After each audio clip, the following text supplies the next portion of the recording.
কলকাতার রাস্তায় হঠাৎই দেখা গেল চঞ্চল চৌধুরী আর তাসনিয়া ফারিনকে। কখনো কফি শপে গল্পে মশগুল, কখনো সিনেমার প্রদর্শনীতে পাশাপাশি বসা, আবার কখনো স্টুডিও পাড়ায় ঘোরাঘুরি।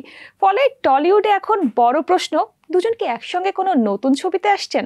তবে জানা যায় নির্মাতা অনিরুদ্ধ রায়চৌধুরীর একটি সিনেমায় দেখা যাবে চঞ্চল ও ফারিনকে। চলছে আলোচনা ও প্রস্তুতি। এখন কলকাতার নির্মাতা ব্রাত্য বসুর পরিচালনায় শেকড় নামের একটি ছবিতে অভিনয় করছেন চঞ্চল।